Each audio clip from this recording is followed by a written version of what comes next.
जोहार, नमस्कार। अमरनाथ की यात्रा प्रत्येक वर्ष की तरह इस बार भी चालू है और इस वक्त कश्मीर में अवस्थित बाबा अमरनाथ अंतर्ध्यान भी हो चुके हैं। लेकिन मैं आपको लेकर आया हूँ झारखंड के मिनी अमरनाथ। और मेरे पीछे ये जो आप पहाड़ी देख रहे हैं, आप यहाँ देख लीजिए, बहुत ही ऊंची पहाड़ी।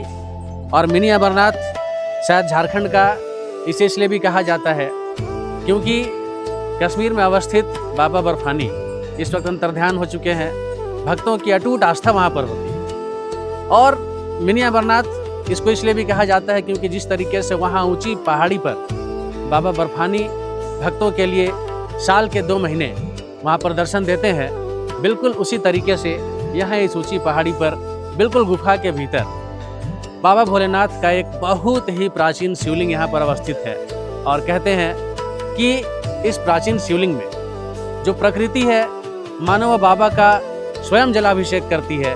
कहते हैं गुफा के अंदर प्राकृतिक रूप से बहने वाला जो पानी है, जो शीतल जल है, वो बाबा बर्फानी का जलाभिषेक यहाँ पर करता है। आज आप सभी का स्वागत है एक नए इस आध्यात्मिक यात्रा में और आप सभी को मैं अभी उस गुफा की ओर लेकर चलता हूँ। इस आध्यात्मिक यात्रा का हिस्सा बने रहिए और वीडियो को अंत तक देखिए क्योंकि इस वीडियो में मैं जो कुछ आपको दिखाने जा रहा हूँ, निस्संदेह आपको एक अलौकिक असीम सुख की अनुभूति होगी जब आप इस वीडियो को पूरा देखेंगे। आइए मैं आपको आज एक सुखद यात्रा के इस पल को अनुभव करने का एक मौका दे रहा हूँ इस वीडियो के माध्यम से। जहाँ आप बाबा बर्फानी के दर्शन यदि करने आप नहीं गए तो आप यहाँ झारखंड के मिनी अमरनाथ कहे जाने वाले इस प्राचीन गुफा के भीतर विराजमान बाबा भोलेनाथ के दर्शन कर आपको लगभग वही अनुभूति यहाँ पर प्राप्त होगी। मेरे साथ बने रहिए।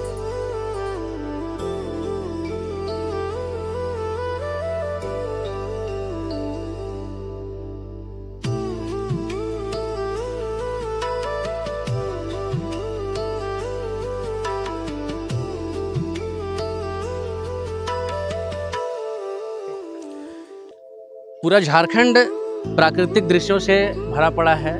सौंदर्यता का जो एक अद्भुत अलौकिक संगम हमारे झारखंड राज्य के कोने कोने में दिखाई देता है, वो आपको इस क्षेत्र में भी दिखाई दे रहा है। और अभी हम जिस मंदिर में जा रहे हैं, देखिए उस मंदिर तक जाने के लिए हमें इस घने जंगलों के बीच बने रास्तों से होकर गुजरना है। गाड़ी जाने का पूरा रास्ता है और कितना सुंदर दृश्य है। मैं जो अपनी आंखों से देख रहा हूँ वाकई में बहुत ही अद्भुत, बहुत ही अलौकिक। और बिल्कुल कोई कैमरा उतने अच्छे तरीके से ऐसे दृश्यों को रिकॉर्ड नहीं कर सकता जिस दृश्य को अपनी आंखों से साक्षात देखते हैं। बिल्कुल इस वक्त जिस चीज़ को मैं देख रहा हूँ, बहुत ही मनोरम वातावरण, बहुत ही खूबसूरत दृश्य। और अभी हम इन दृश्यों को आपको भी दिखाने वाले हैं। वीडियो पे बने रहिए।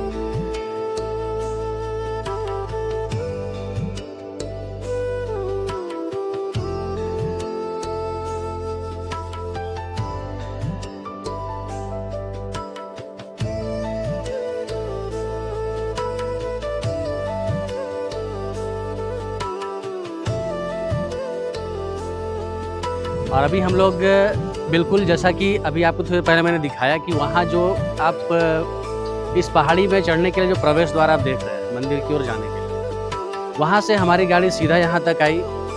हम काफ़ी ऊंचाई पर आ चुके हैं। ये हमारी गाड़ी इस ओर है। अब इसके बाद हमारी गाड़ी आगे नहीं जा सकती। आपको अपने 4 व्हीलर 2 व्हीलर जो भी हो पार्क आपको यहीं पर करना पड़ेगा।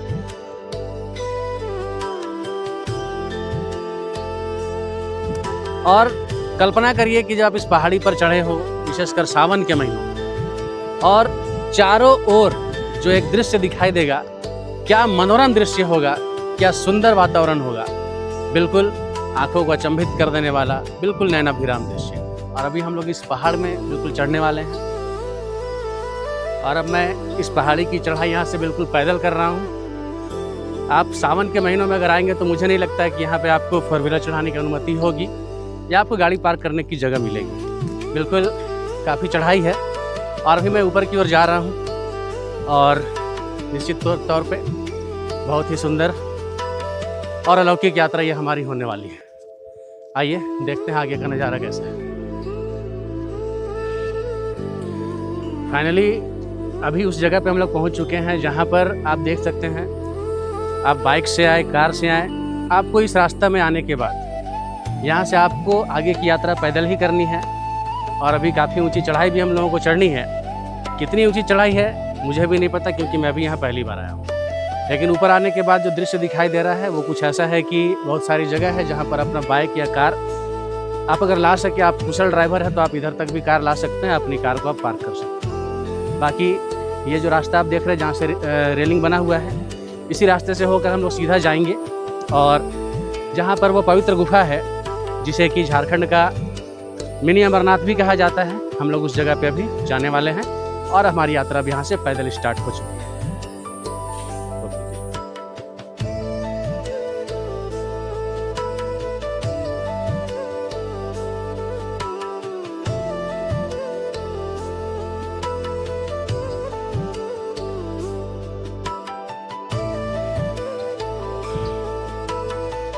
देख सकते हैं पहाड़ी पे चढ़ाई करने के लिए बहुत ही अच्छी तरीके से सीढ़ियाँ बनाई गई हैं। आप इन सीढ़ियों का प्रयोग करते हैं और अपनी इस आध्यात्मिक यात्रा को और भी आसान बनाते हैं। अभी तक लगभग हम लोग 170 सीढ़ियाँ चढ़े हैं। धूप बहुत ही ज़्यादा है, लेकिन इस घने जंगलों के बीच यह सफ़र अपने आप में बेहद ही रोमांचकारी, बेहद ही दिलचस्प अनुभव देने वाला है।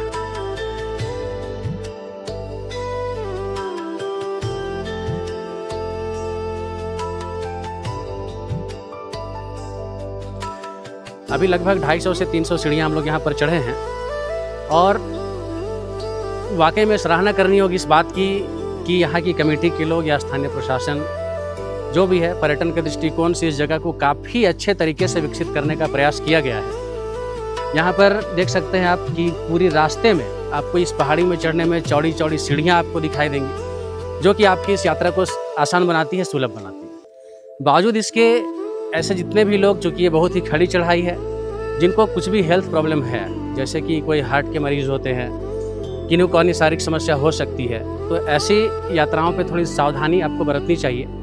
चढ़ाई जब भी चढ़े बेहद ही आराम से चढ़े, बेहद ही रास्ते में अगर आप जहाँ थक जाए आप रुक रुक कर चढ़ा। जैसा ऊपर आने के बाद हम देख रहे हैं कि किसी भी प्रकार का कोई यहाँ पर दुकान वगैरह की सुविधा नहीं है। आप जब आए तो मेरा ये सुझाव होगा कि ऐसे तो बहुत सारे लोग बिल्कुल निर्जला उपवास रखते हैं, आते हैं, पूजा करते हैं, उसके बाद ही किसी प्रकार का कोई खान पान का अपना व्यवस्था वो करते हैं। लेकिन बावजूद इसके चढ़ाई ऊंची है, कम से कम पीने के पानी की व्यवस्था आप अपने साथ जरूर रखें जब भी आप ऐसे ऊंची चढ़ाई पर चढ़ते हैं। मेरे साथ में आए हुए मेरे 2 छोटे भाई शिवम और अमर जी हैं। कैसा अनुभव लग रहा है आप लोगों को? चढ़ाई कैसी है? चढ़ाई तो काफ़ी ज़्यादा है और अभी बिल्कुल मैं उस ओर आपको दिखाना चाहूँगा। अभी हम बिल्कुल वहाँ ऊपर चढ़ने वाले हैं इस पहाड़ी पे। यहाँ से सीढ़ियाँ और भी पतली हो जाएंगी और अभी हम लोग गुफा के भीतर जाएंगे और वाकई में मन बहुत ही रोमांचित है इस बात को लेकर कि इतनी ऊंची चढ़ाई को चढ़ने के बाद हम यहाँ पर आए हैं और अभी हम सीधे बाबा की उस गुफा में जाने वाले हैं, जिसे कि लोग, इस क्षेत्र के लोग झारखंड का मिनी अमरनाथ के नाम से भी कहते हैं।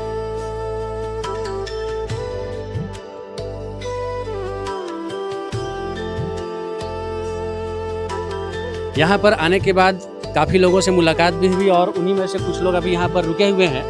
अभी ये लोग भगवान भोलेनाथ के दर्शन करने को जा रहे हैं। अभी हम इनसे बात करेंगे और जानेंगे ये लोग कहाँ से आए हैं और क्या इनका आना पहली बार हुआ है या पहले भी यहाँ पर आ चुके हैं। जी, सबसे पहले आपका नाम बताएंगे क्या? मेरा नाम शिवम कुमार है। कहाँ से आना हुआ? मैं नालंदा जिला बिहार का रहने वाला। नालंदा से आया आप? जी। और कुछ दिनों से मैं लोहरदगा में रहता हूँ। यहाँ का नाम सुना था और यहाँ एक नाम प्रसिद्ध है मिनी अमरनाथ। मिनी अमरनाथ के नाम से जाना जाता है क्योंकि ऊंचाई पे भोलेनाथ का बहुत सुंदर मंदिर है, इसलिए मिनी अमरनाथ के नाम से जाना जाता है। तो ऐसे तो थकावट होती है नीचे से आने में, क्योंकि सीढ़ी है, सीढ़ी पे चढ़ने में थकावट होती है, पर यहाँ आके सुकून मिलता है और आनंद मिलता है। बिल्कुल सही कहा आपने। हम लोग भी काफ़ी चढ़ाई चढ़ के आए, काफ़ी थक गए थे, लेकिन यहाँ आने के बाद भोलेनाथ के प्रति जो एक श्रद्धा है, जो विश्वास है, वो आपको थकने नहीं देता और बहुत ही आराम से आप इन दिनों में आकर यहाँ पर आप दर्शन कर सकते हैं। आप इस वीडियो को जहाँ से भी इस वक्त देख रहे हैं, इस वीडियो को आप लोग ज़रूर से ज़रूर शेयर कीजिए और अधिक से अधिक लोग इस जगह के बारे में जाने, लोग यहाँ पर पहुँचे और हमारे झारखंड राज्य का जो पर्यटन है, जो ऐसे श्रद्धा का केंद्र है, इन जगहों पर अधिक से अधिक लोगों की पहुँच बढ़ सके, ऐसा हमारा एक सार्थक प्रयास जरूर होना चाहिए। और अभी इससे पहले कि हम लोग जो मुख्य गुफा है उसमें प्रवेश करें, उससे ठीक नीचे अभी एक और ये छोटी सी गुफा इस पहाड़ी के नीचे हमें दिखाई दे रही है। यकीन मानिए बेहद ही अलौकिक दृश्य। और इस वीडियो को आप इस वक्त जिस कोने से भी आप देख रहे हैं, इस वीडियो को आप ज़्यादा से ज़्यादा शेयर करें, ताकि ऐसी छुपी हुई जगह जिसके बारे में सारे लोग नहीं जानते, पूरे देश के लोग नहीं जानते, ऐसी जगह का दर्शन, ऐसी जगह की जानकारी हर एक लोगों के पास पहुंच सके, हर एक लोग ऐसी जगह के बारे में जान सके।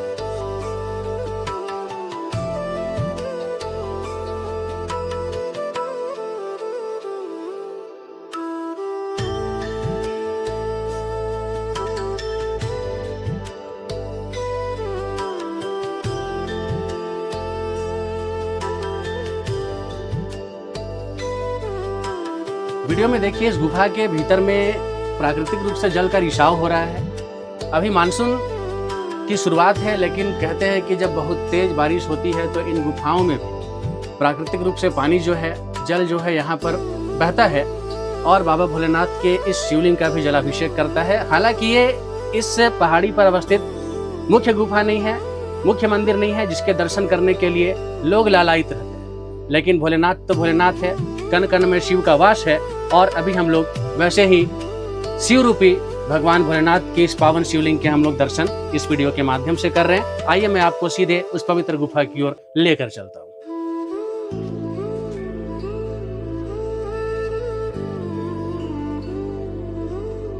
और अब हमें जाना है, बिल्कुल यहाँ से बिल्कुल पतले रास्ते हैं, पतली सीढ़ियाँ हैं और सीधे उस गुफा में अभी हम लोग यहाँ से प्रवेश करेंगे और अभी अंदर चलकर देखेंगे अंदर का नज़ारा कैसा है।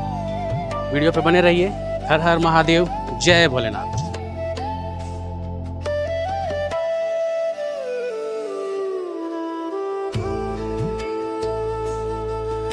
और अभी मैं इस गुफा में बिल्कुल चढ़ रहा हूँ, प्रवेश कर रहा हूँ। देखिए रास्ते कितने दुर्गम है भोलेनाथ के द्वार तक पहुँचने के लिए। बिल्कुल पतला सा रास्ता और काफ़ी खड़ी चढ़ाई, बावजूद इसके भोलेनाथ के प्रति श्रद्धा और विश्वास ही आपको वो ताकत देता है कि आप ऐसी जगहों पर पहुंचते हैं।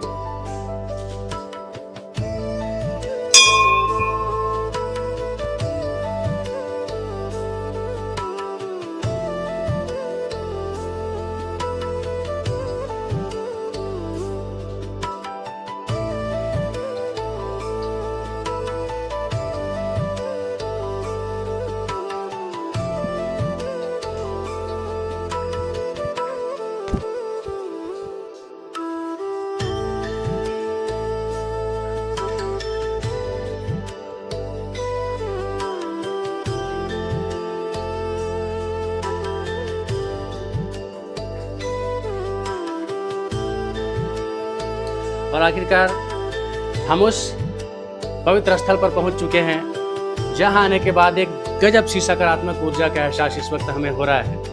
वाकई में कहा जाता है कि कण कण में भगवान शिव का वास है और ऐसा ही एक बहुत ही पौराणिक गुफा, बहुत ही अलौकिक गुफा इस दिव्य ऊंची पहाड़ी के बिल्कुल चोटी पर, बिल्कुल शिखर पर हम लोग आ चुके हैं। और इस गुफा को देखिए, अपने आप में कितना अद्भुत नज़ारा है इसका। बहुत ही सुंदर सी गुफा, मानव प्रकृति ने इस गुफा का बहुत ही तरीके से श्रृंगार किया हो। और इसी भव्य गुफा के बीचों बीच भगवान भोलेनाथ का वह दिव्य स्वरूप विराजमान है, जिसे देखने के लिए लोग बहुत ही दूर दूर से यहाँ पर पहुँचते हैं। और विशेषकर सावन के महीने में प्रत्येक सोमवार में यहाँ पर हजारों की संख्या में भक्तों का तांता लगा रहता है, ताकि वो अपने आराध्य भगवान शिव का दर्शन प्राप्त कर सके।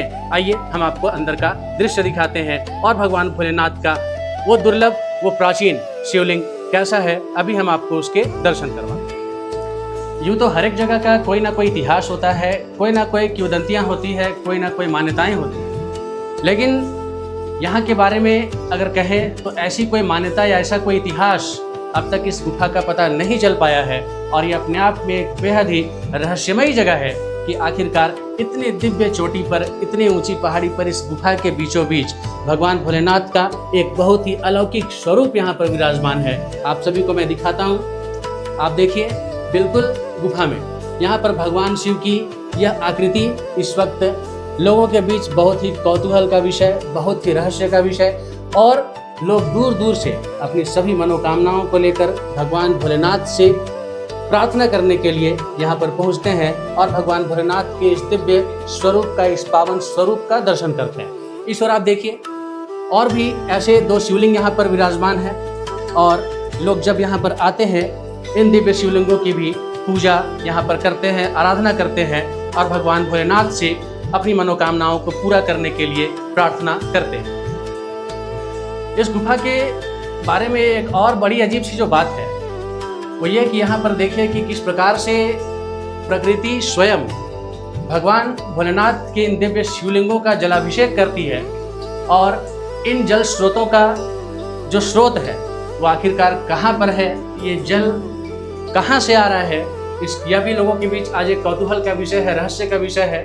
कोई भी इसके बारे में सही जानकारी नहीं दे पाता, क्योंकि जब आप सावन के महीने में आएंगे तो ये समझ में आता है कि सावन के महीनों में बरसात की वजह से यहाँ पर बिल्कुल ये गुफा जलमग्न हो जाता है, बारिश से पूरी तरह से ये जल से भर जाता है। लेकिन कहा जाता है कि लगभग सालों भर ये जो पानी का रिसाव है, ये जो बहता हुआ पानी जो आप यहाँ पर गुफा की छत से टपकता हुआ आप देख रहे हैं, ऐसा जल का बूंद लगभग आपको सालों भर यहाँ पर दिखाई देता है। तो मेरे ख्याल से अभी सावन का महीना आने वाला है, आप सभी अगर इस पावन गुफा के दर्शन करना चाहते हैं, भगवान भोलेनाथ के दिव्य शिवलिंगों के आप दर्शन प्राप्त करना चाहते हैं, तो अपने घरों से निकलिए और ऐसे इस जगह पर पहुंचकर भगवान भोलेनाथ का आप सुखद दर्शन प्राप्त कीजिए। लेकिन सावन के महीने में आएंगे तो शायद आपको यहाँ पर बहुत ही ज़्यादा गुफा में पानी नजर आएगा।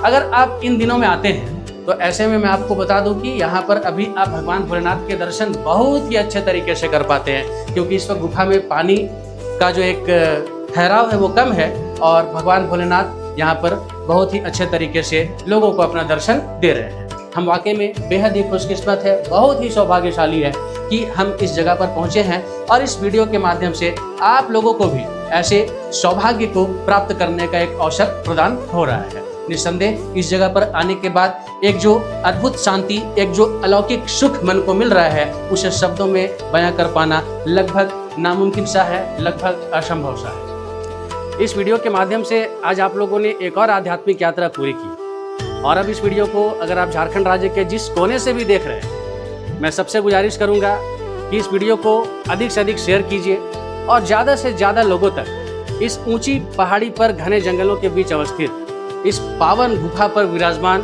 भगवान भोलेनाथ के इस दिव्य स्वरूप की जानकारी देने का आप कार्य करें, इस वीडियो को शेयर करने का आप कार्य करें। अब प्रश्न उठता है कि अगर आप यहाँ आना चाहेंगे तो आखिरकार ये झारखंड का मिनी अमरनाथ कहा जाने वाला ये पावन गुफा आखिरकार किस जगह पे है। मैं आपको बता दूं, झारखंड राज्य का एक जिला है लोहरदगा, अर्थात झारखंड राज्य के लोहरदगा जिले के सेना प्रखंड के चंदवा गढ़गांव नामक इस गांव में अवस्थित इस पवित्र गुफा में भगवान भोलेनाथ का वह दिव्य स्वरूप विराजमान है।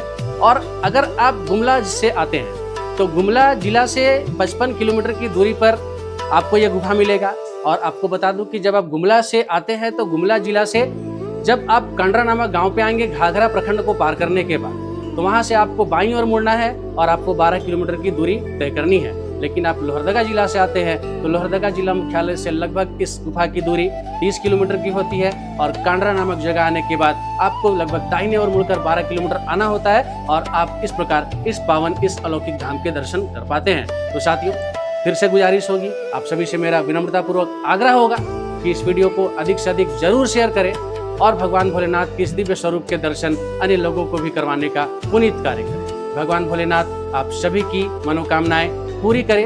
भगवान भोलेनाथ का आशीर्वाद आप सभी के ऊपर सदैव बना रहे। इन्हीं शुभकामनाओं के साथ आज हम अपनी इस आध्यात्मिक यात्रा को यहीं पर विराम देते हैं। जोहार, नमस्कार, हर हर महादेव, जय भोले।